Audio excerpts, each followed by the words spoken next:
Hello everyone, good evening. Myself Parvez. Hope I am audible to everyone. Please respond in the chat box if I am audible.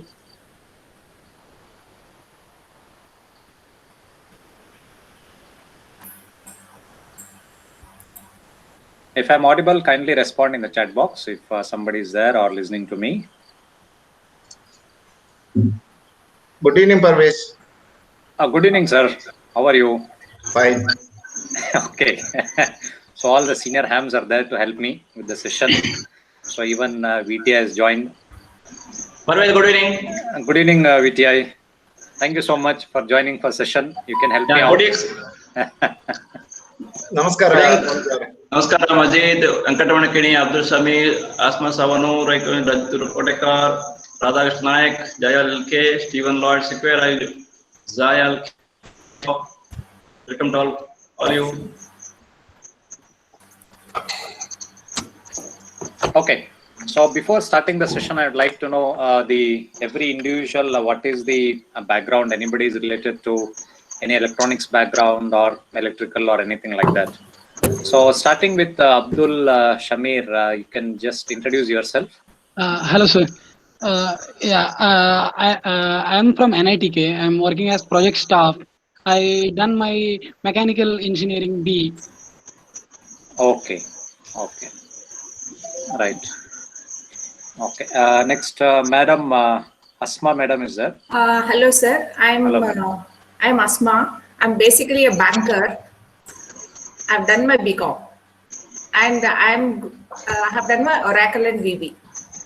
Okay, very nice, fantastic. Thank you. And I think it is QDX. I know QDX. Then Radhakrishnan, Mr. Radhakrishnan. Okay. Ganesh Rao. Hello. Yes, sir.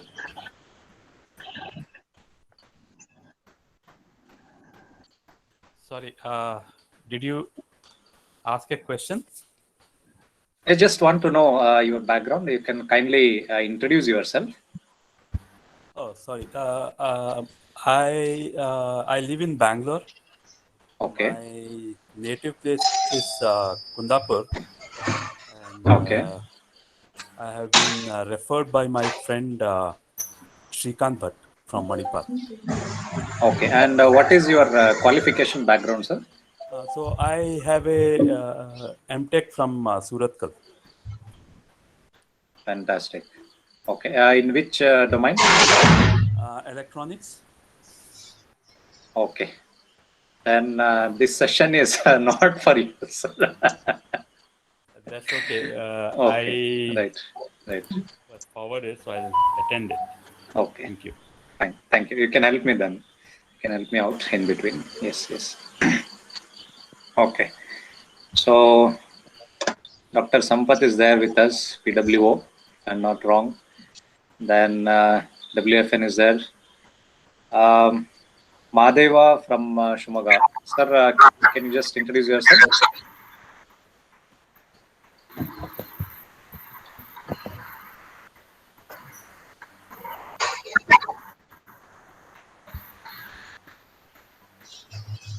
Okay.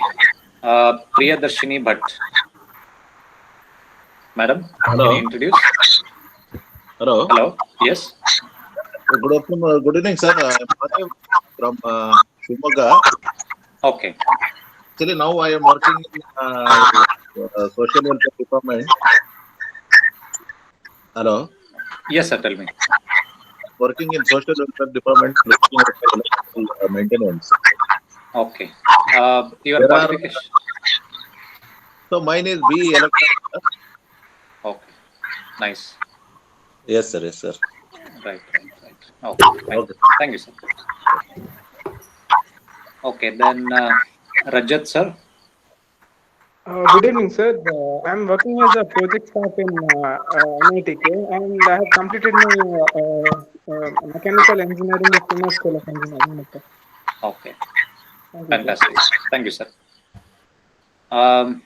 Rakshit is there. I think I spoke to him yesterday, if I'm not wrong. Rakshit, you are there? We had a chat yesterday.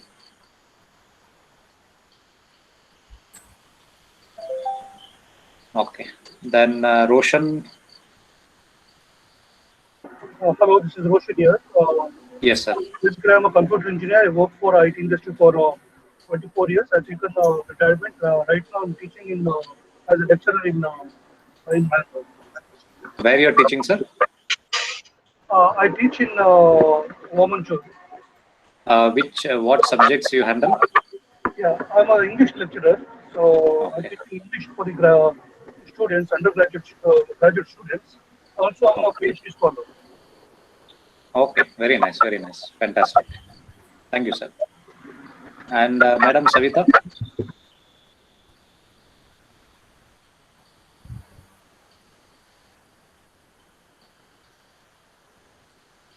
Cannot there. Then Srivatsa.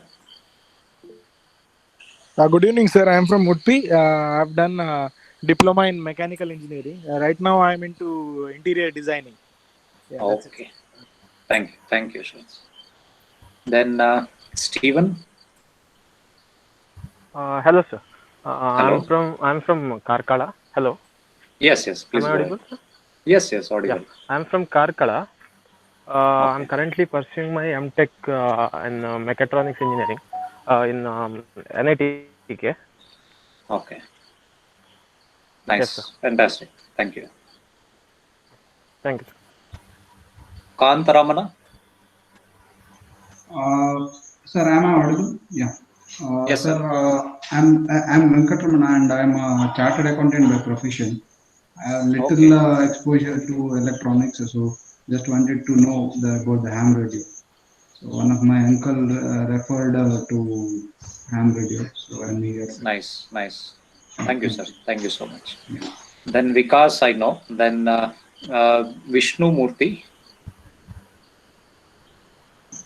We have to wait, yeah. Okay. Sorry.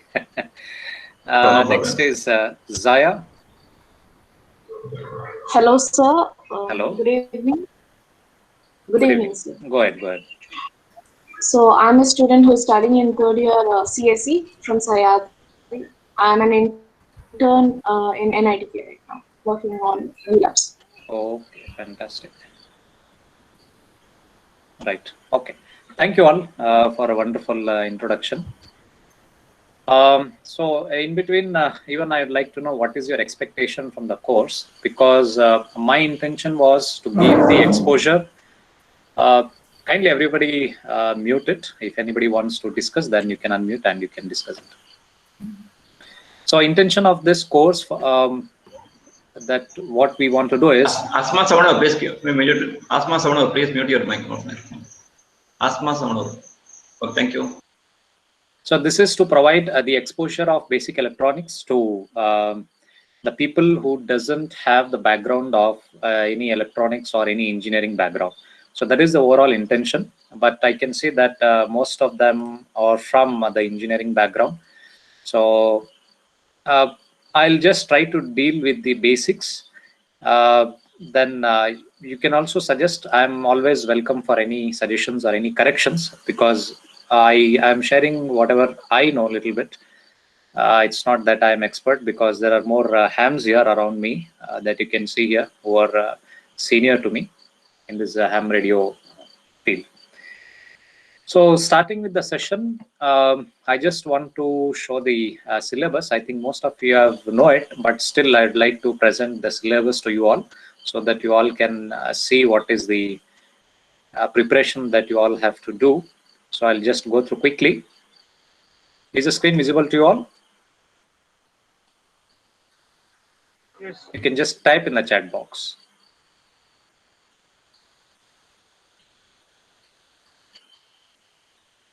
Is it visible?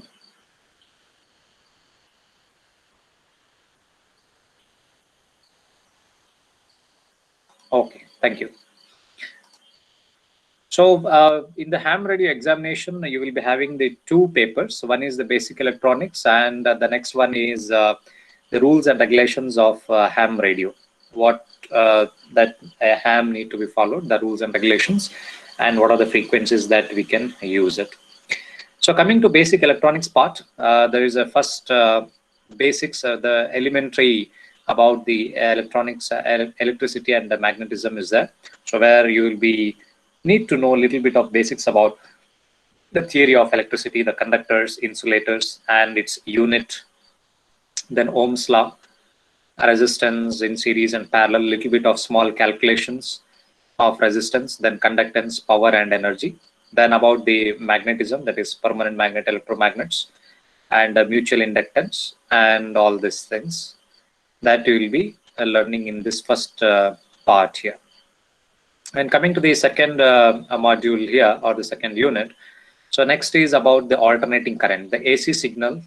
What is the AC signals? How do we represent the AC signal? What is RMS value? What is phase? And the realization? All these things we will see in this next module. And then coming to the next module, it is the elementary theory. So here, because any electronic device we take, it is made up of silicon or germanium. So those electronic components are semiconductor materials. So you will going to study about the different semiconductor devices, that is diodes, transistors. That is only given. Otherwise, there are many other devices are there, like MOSFETs is there, IGBT. There are so many things which we use in the circuit to make the circuit functional. Next, you will be in the next module, you will be learning about the radio receivers. So what is the radio receivers? The basic functionality, that is about the super heterodyne receiver and its characteristics, and what is the sensitivity of it, and signal to noise ratio. All these things are basic understanding is required here. And when we study about the receiver, then next we will study about the transmitter.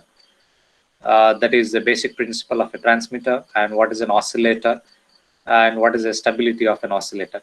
So oscillator is one which generates the sinusoidal signal which is required for the transmission of the signal. Anyway, this we will discuss it in the sessions, in the coming sessions. And next about the radio propagations, because all these things, whatever we are studying, the ham is a wireless communication network. One is a wired communication network where you have your BSNL landline connections, or we can call it as a PSTN network. So PSTN network is basically the wired network, and in the ham or amateur radio is a wireless communication network. Even in fact, your mobile phones are partial wireless communication.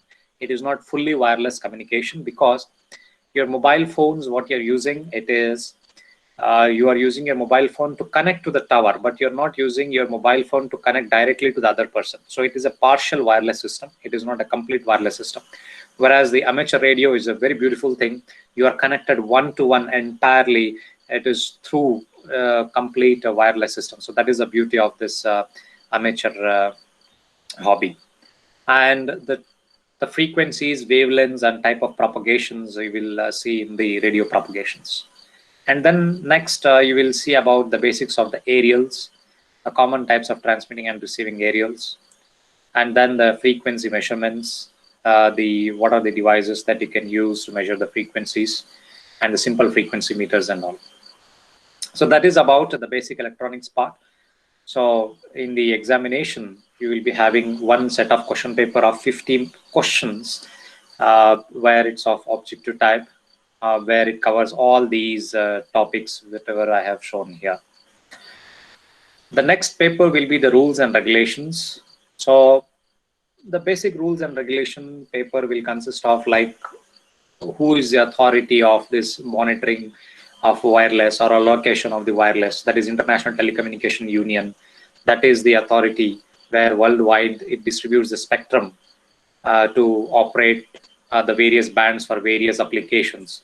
Likewise, India has its TRAI, that is the Telecommunication Regulatory Authority of India, who monitors or allocates the spectrum for the Indian vendors. Like those kind of rules and regulations, a little bit, not in much, don't worry. You will going to enjoy it. And then over the radio, whatever we talk, it is in terms of the phonetics you will be using. So slowly I'll be introducing you to this phonetics. Then you'll be learning about what is a distress signal, what kind of message or code that you will be sending in the distress or urgency transmissions. Then what are the standard frequencies that you can use around the world for this? And then there is something called Q code. In the entire ham fraternity, to communicate, there is some kind of short form that is used throughout the world. So that is called Q codes. And these Q codes, as much as you can remember, it is very good, because even these will come in the examinations. So it is just ask what is the meaning of QRM. So there will be 4 options will be there. It is a signal or noise or something like that they will be giving. So you should know what is this Q codes represents. And next comes the abbreviations, like you have an abbreviation. AA means it is all after, AB is all before. Then like this you have some abbreviations. This you should know it. So that is about the second paper. I'll not talk about the general grade. So if anybody has applied for general grade, then you have to clear the Morse code exam, where you have to, if I'm not wrong, you have to decode 10 words per minute, the 10 dash.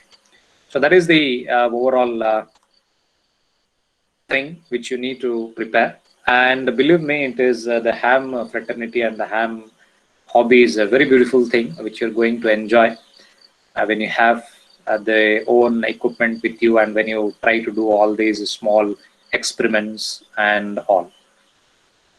So with this, let's begin with our today's session. So today's session will be going to talk about very basics about the very basic about the electronics, the fundamentals, I can say.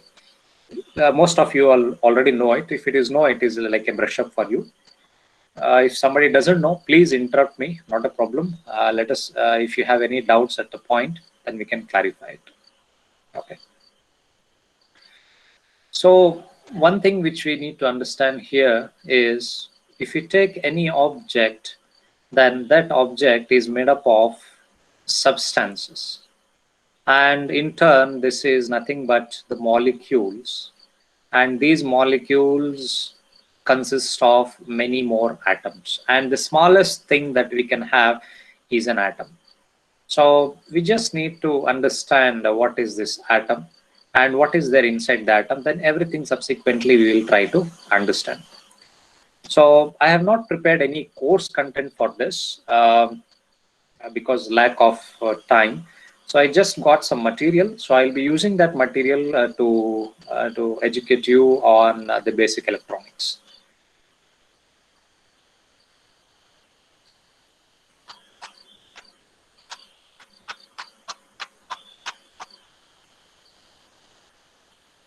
So as I told you, the very basic, the very smallest matter, the basic building block of anything is the atom. So what is this atom? So atom is nothing but, it has the center part, which consists of, we call it as the nuclei. Most of you know it, who are from the science background. And this consists of the protons and neutrons. The protons are actually the positively charged particle, positively charged. Around this, there are some set of charges which are moving around, so that are actually negatively charged. It means the charge which is there here, which revolve around, these are called as electrons. So at the center we have this, the protons and neutrons together, it is the center of an atom. And around this, there are electrons which are revolving. It is, you can just consider as a solar system for your understanding, where the sun is at the center, and around that there are planets which are moving around. Now, why is that happening? That is because of you know, that is the attraction between the two objects which holds the planets around the sun. That is the thing.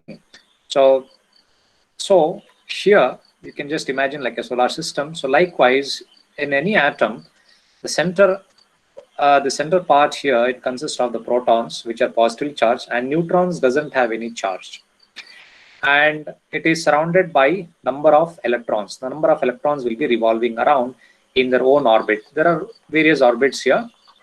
It will be revolving around in its own orbit, and number of electrons, how many it should be there in the orbit, everything will be defined. I'll not go in much detail of technical, because some of you may find it boring if I go into too much of technical into all this. Just understand, an atom, it consists of three things.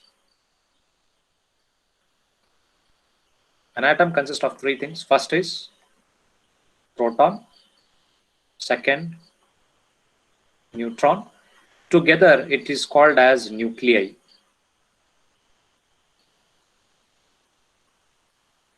It is called as nuclei. And the third one is the electron. This proton has positive charge. This has no charge. And the electron has the negative charge. Okay, this much you understand. That is more than sufficient. Now what happens, due to this, there is some electrostatic field that is that makes these electrons to stay. Now you see in this diagram here, this is first orbit where you can see this, and this is the second orbit. Now the electrons which are close to this nuclei or the nucleus, these are called, the force is too much on these electrons. Whereas when we compare the electrons in the second orbit, the electrons are not very strongly held by the nucleus because they are little bit far away from this first orbit. It is something like in the solar system we have the first planet which is the Mercury. Then we have Venus, which is close by and has more strong, the force which is there. Now what is that force that are going to be exerted here? The force that is there which exerts is called as the electrostatic force. So the nucleus and the electron, because nucleus has the proton which is positive charge and the electron is negative charge, and the force which exists, so that kind of force we call it as the electrostatic force. Yeah, electrostatic force is nothing but it is an attraction between the two different charge particles. Okay, the two different charge particles, the force which exists or the attraction which exists, it is called as electrostatic force. And this is defined by the first law that you can see here. The negative charge means if the two charges, if you bring, you can take a simple example of a magnet. So we all know the magnet, it has a south pole and the north pole. If two north poles, if you bring closer, it repels because the same charge will repel and opposite charge attract. So this is nothing but we can call it as the electrostatic force that is exerted. And the field which it sets up.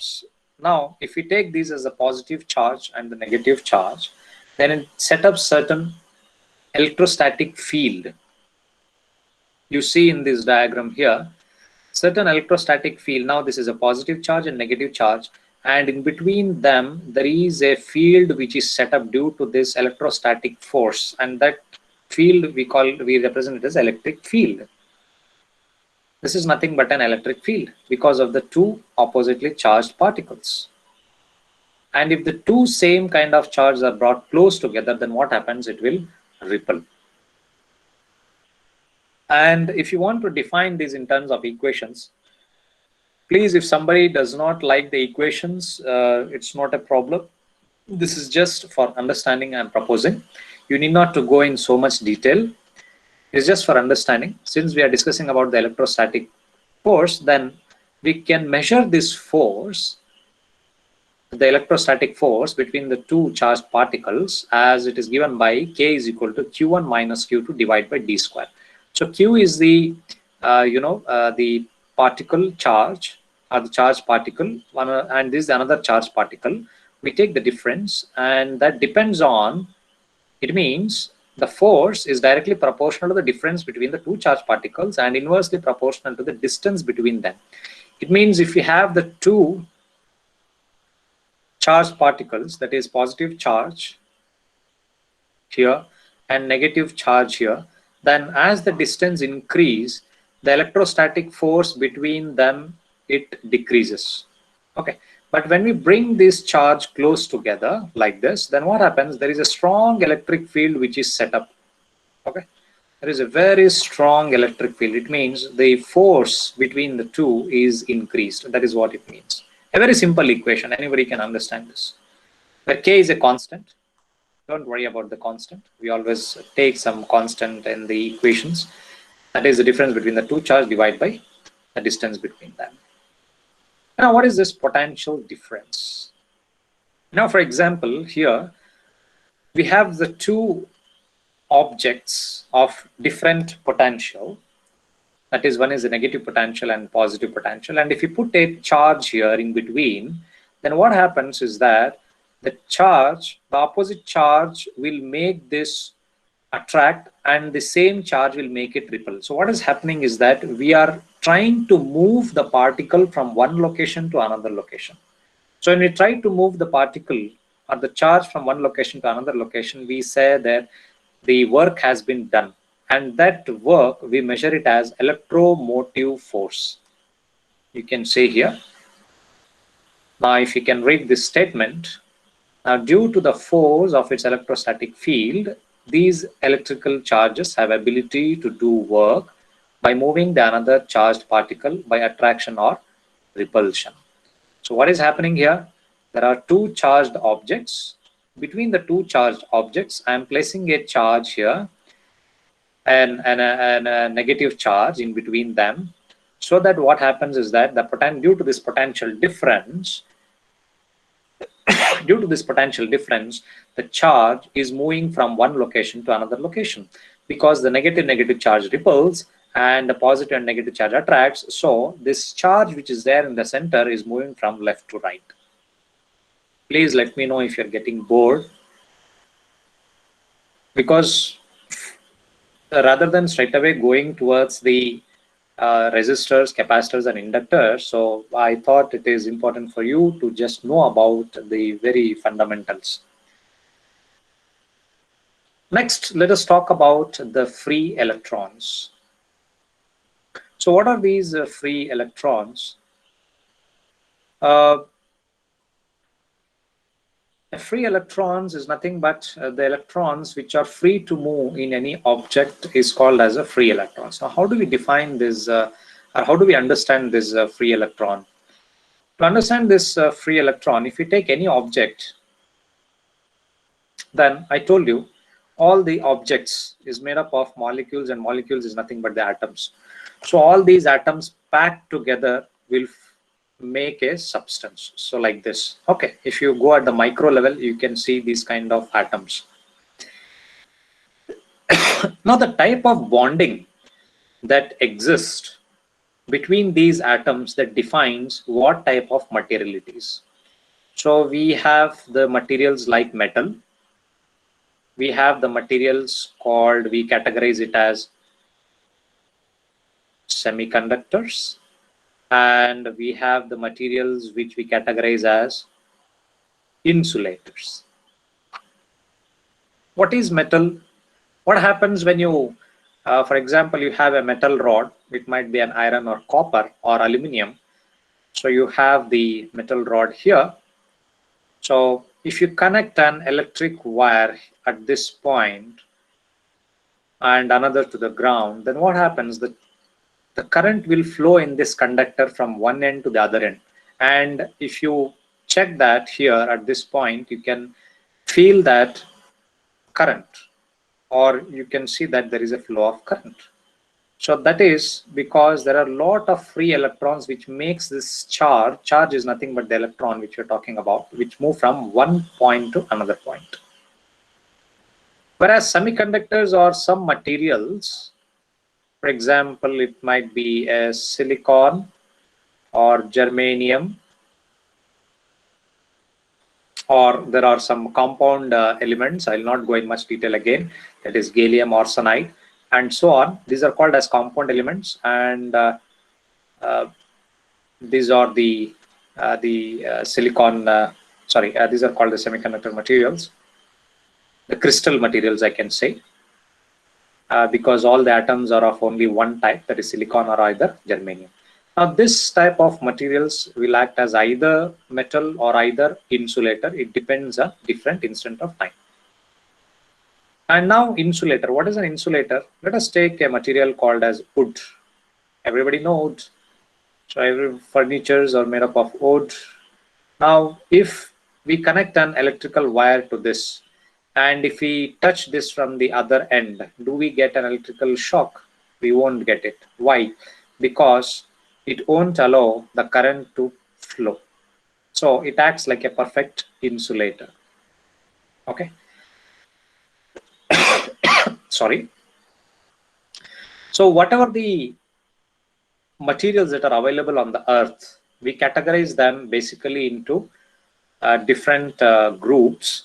So broadly, talking broadly, that we categorize them into metals, semiconductors, and insulators. And even in that, in the physics and chemistry, you might have studied about the periodic table. Then we have the different groups based on its atomic number and all those things. Again, I'd like to avoid, because somebody from the non-engineering background will feel it bore. So here, as I told you, if we discuss about an atom,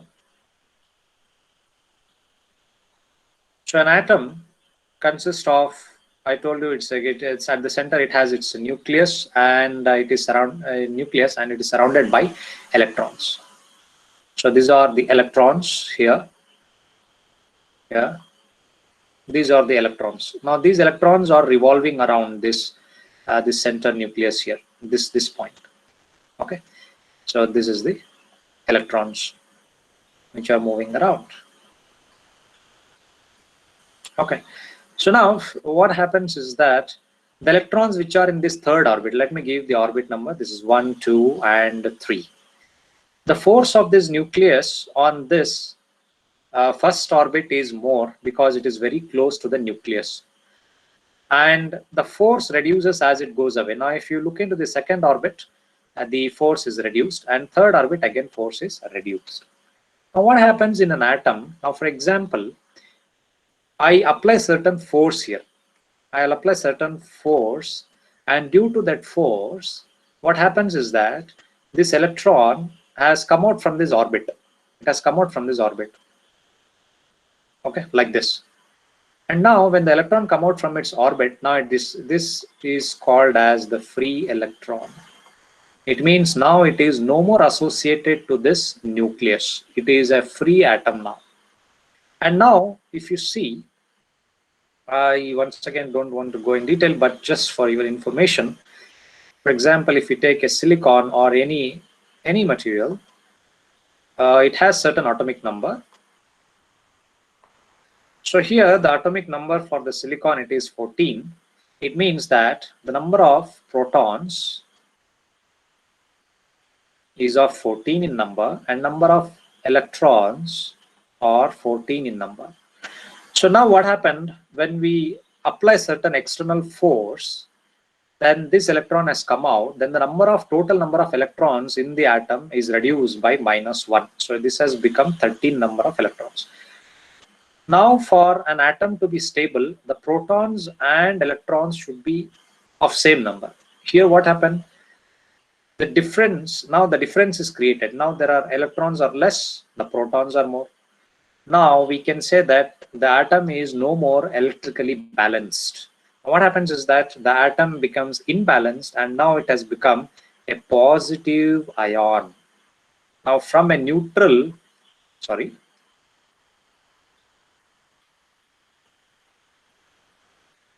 from a neutral atom, now it has turned to a positive ion.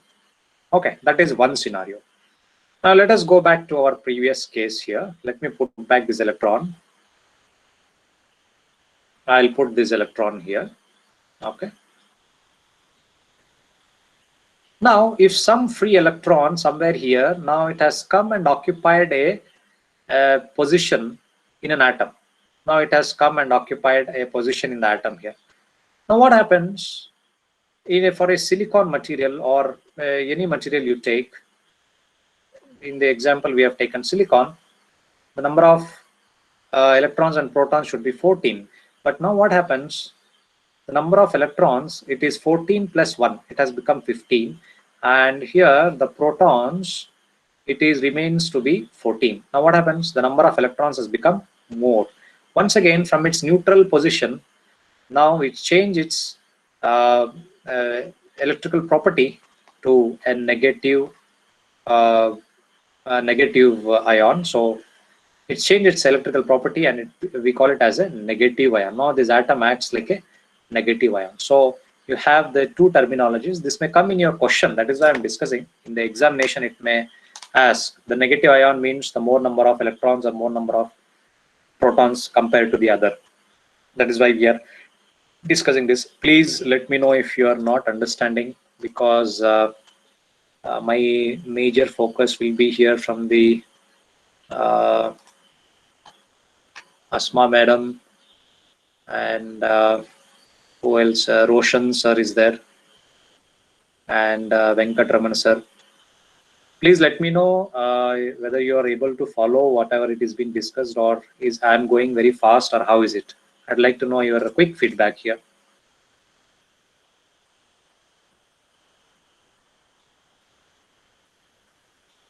Asma madam or Roshan sir, anybody can give the quick feedback. Are you able to follow it, or is it a little fast, or how it is? Kindly unmute your mic, madam. You're not audible. You have to unmute your mic. I'm following it up, but if I need to practice a lot to remember it completely out of the subject. Okay, okay, fine. No problem. We will do the revisions in every class, Yeah. so that will be fine. Okay, okay, Yes, thank you. fine, thank you. Roshan sir? Yeah, it is easy for me. I'm a science student, so no problem. Right, fine. Thank you, thank you.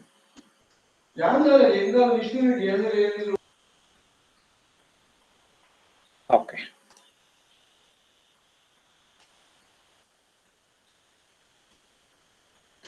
So we have understood about the atom and its representation of electrons and protons.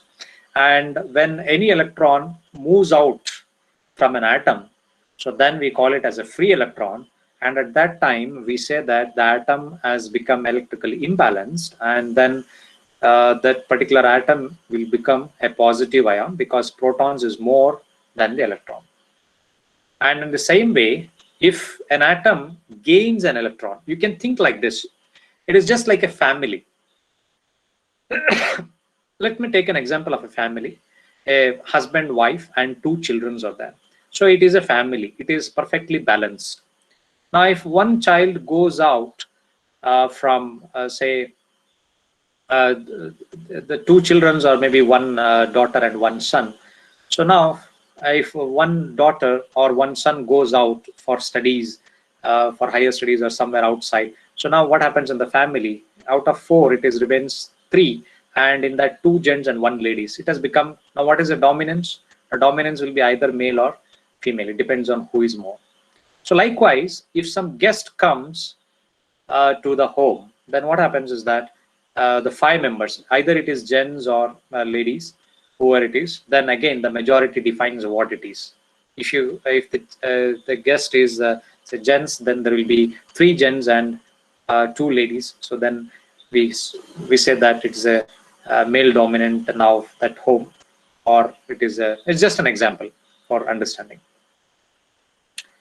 Okay, so that is about the atom, and there are different names for these atoms. Don't worry about it.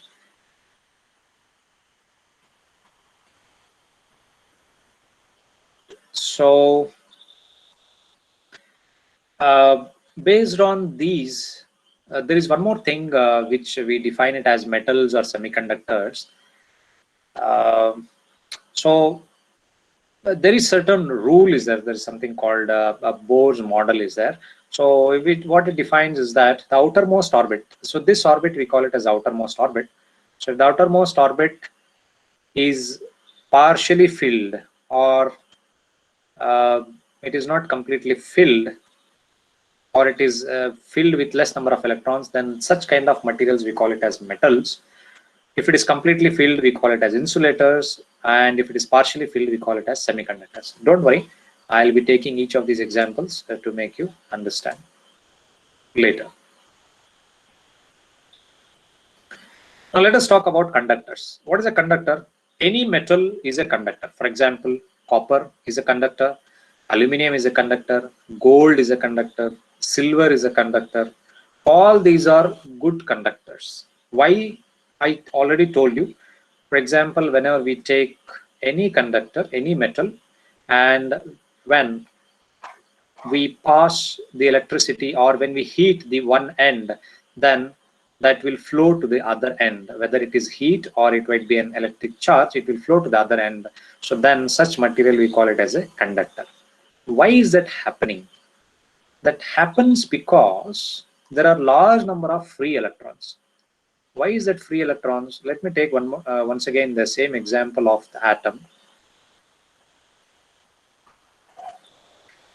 Now in this atom, in the outermost orbit, there might be 1 or 2 electrons only. When there are only 1 or 2 electrons, then it is very easy to kick out these electrons from their orbit. So that will contribute more. These free electrons will contribute in the flow of current from one end to the other end. Okay. So that is why in conductors,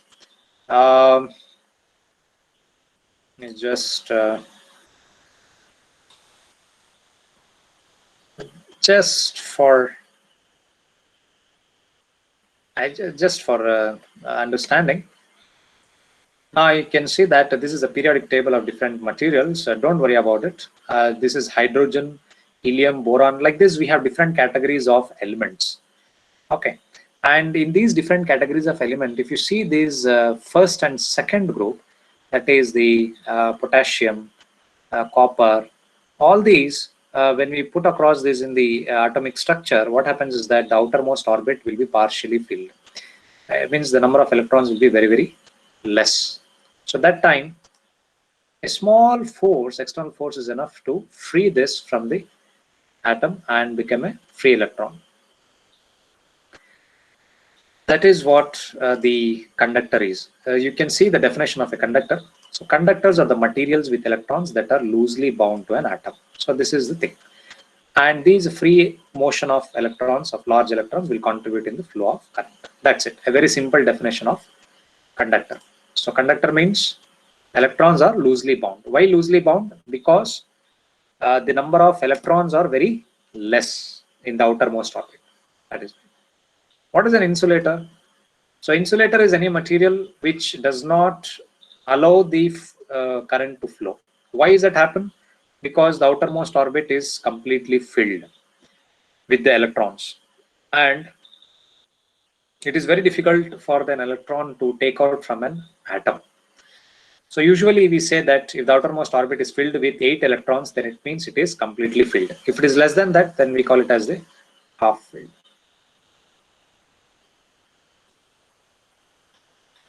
Okay. For example of an insulator is rubber, plastic, glass, drywood. These are all the examples of insulators. So next topic comes here, the resistor. Okay. So resistor is nothing but a conductor which resists the flow of current. So the very first, the component which you are studying here now for the today's session is a resistor. Resistor is a component which we use in the circuits. Now we have certain circuit. We have to restrict the flow of current. Now there is a conductor here and there is another conductor here. Now if you want to restrict the flow of current, I will add a resistor in between. So I'm sure everybody in your science during your 10th or maybe you might have studied about the resistor. So it just restricts the flow of current from one end to the other end, and it creates a potential difference at the two ends of this resistor. So whenever we measure the potential difference, this potential difference is measured in terms of volts. And here the potential will be very high, and at the other end the potential will be less. So basically a resistor is a passive component. It is passive component. There are two types of, we categorize the electronic components as two types. So one is passive, second is active. So what are these passive components do? Passive components will not do anything. It will not control the flow of current. It will just restriction. Restriction is different and control is different. You have to understand this terminology here.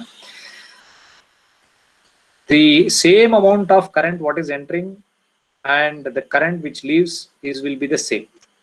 The quantity of electrons will remain to be same. It will not going to change. But what happens is that it will restrict in the flow. It will increase in terms of time delay.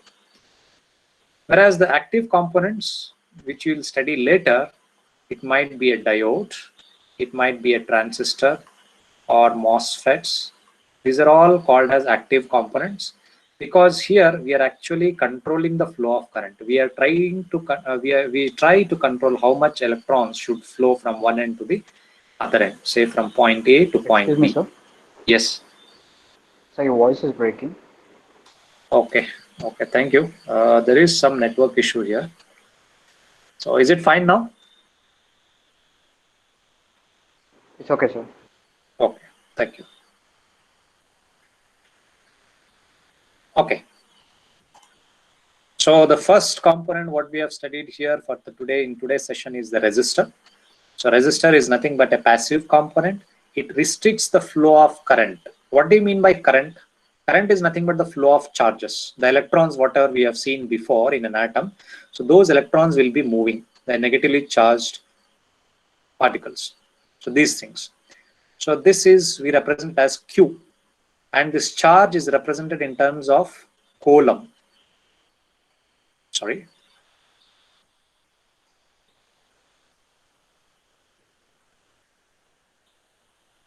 It is represented in terms of coulombs. It is negative charge. So conductor is nothing but it restricts the flow of current. In the coming classes, we are going to solve few examples because it will come in the examination in the resistors, how to calculate the total resistance or resistance in series, resistance in parallel, because you have seen in the syllabus. Okay. And the examples of these are all made up of semiconductor materials. And these semiconductor materials, I told you, it can be silicon, germanium, or it can be a carbon material, tin, or lead. These are called as semiconductor materials because its outermost orbit consists of only 4 electrons. So you can remember till here. So we will continue in the next session. I feel too much in one session will be difficult to digest. So we'll have a quick revision, whatever we have studied or discussed.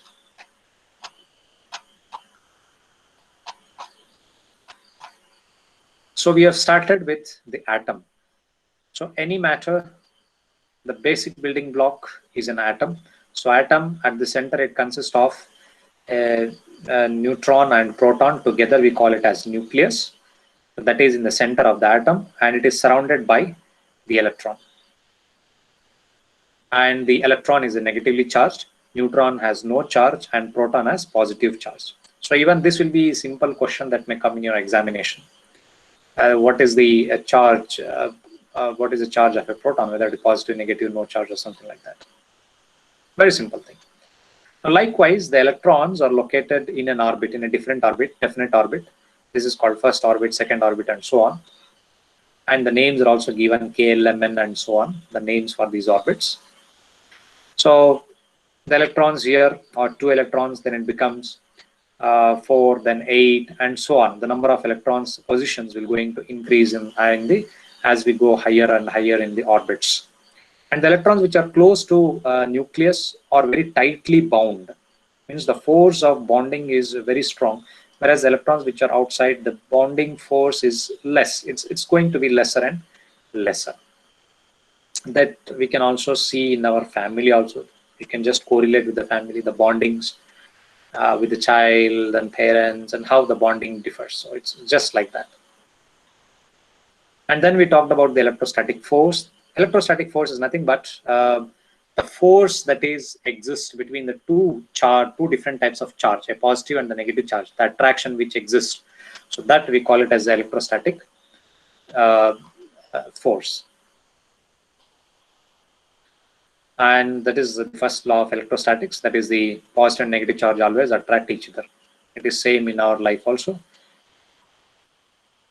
And then the electrostatic field, and the field means these lines represents the fields. This negative charge and positive charge together will exhibit certain force, and that force results in the electrostatic field that we have seen from this diagram here. That is, two opposite charges will set up a force, and that force will set up an electric field. And if two opposite charges repulse, so that is why there is no field. And we have seen one formula here. We can measure the electrostatic force between the two charge, that is given by F is equal to K into Q1 minus Q2 divided by D square. So it means as the distance increase, the force decrease. And we have seen that the potential difference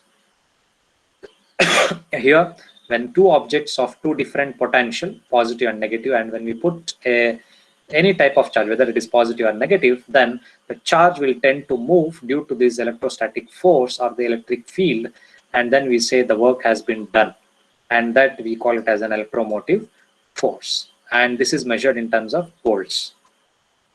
And a free electron is nothing but, once again, we have seen here in this example. So an atom consists of, again, nucleus and electrons, and when any electron moves out from an atom, it becomes a free electron, and that will contribute in the flow of current. And then that atom will become a positively charged, that is positive ion. We call it as an ion, positive ion. If an atom gains an electron, then it becomes a negative ion, because the electrical balance changes and there are more electrons and less number of protons. And then we have discussed about the conductor. So conductor is any material which allows the current to flow through it. It means the electrons are loosely bound in that atom, such as all good conductors, such as copper, silver, gold. These are all the conductors which allows the flow of current. Insulators means which does not allow the current to flow, because the electrons are completely filled in the outermost orbit. So it is very tightly bound. For example, it is rubber, plastic, glass, drywood, and so on. And then the last topic which we have discussed is the resistor. So resistor is, again, it is made up of semiconductor material which resists the flow of electrons. It means the number of electrons which is flowing, it will restrict the flow. It will not reduce in terms of count. For example, if 10 electrons are flowing, all the 10 electrons will flow from one end to the another end of the resistor, but the flow rate will going to vary. That is what this resistor do. Okay, so if you have any doubts, you can ask, or otherwise we can wind up our session. And in the next session, I'll try to bring in the rules and regulations simultaneously, so that we can go hand in hand about the electronics part and also the rules and regulations, so that we can prepare parallelly. So I'll keep the session open for discussion.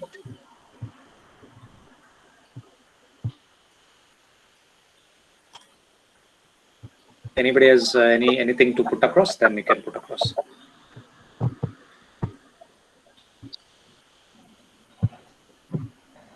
You put it very well and made it so simple. Thank you very much. Thank you, sir. Thank you so much. Any doubts or clarifications required on today's topic? As of now, nothing. It was very precise and very clean. So we were not able to digest. Okay. Thank you. Thank you. Okay. Thank you, everyone. If there are no queries, then I'd like to end up the session. VTI, our president is there. VTI, if you're there, I'd like to know anything which we need to bring in the session, or if it is going too much in depth, we can avoid it. So I just want to know your comments on that. Okay, good evening, Parvez, once again, and very nice introduction, great session today. And many have enjoyed it. I think we have got a lot of information in the beginning. So I request all the participants to study at home at least a few minutes, at least 1 hour per day. I have sent the study material to all of them, PDF copy, so that they be prepared before coming to the session, so that Mr. Parvez can take it very fast, so that he can take the exam very fast, as well as he can get the license or very fast. Nowadays, license coming within 3 months, so he can take this opportunity. So next session will be announced by Parvez in the group. And thank you, Parvez, sir, for the wonderful session. And thank you all the participants. I really appreciate all of your interest. Go ahead, Parvez. Okay, thank you, Murthy Sahab. I thank everyone. So kindly keep the same spirit. Don't lose the spirit, because that is what makes you to the final destination. If you feel it difficult, please let us know. We're here to help you. All of us are here. Okay, then next session I'll be posting in the group. So I'll plan and I'll post it probably in another 1 or 2 days. Thank you, everyone. Goodbye. Stay safe. Thank you. Bye bye. Thank you.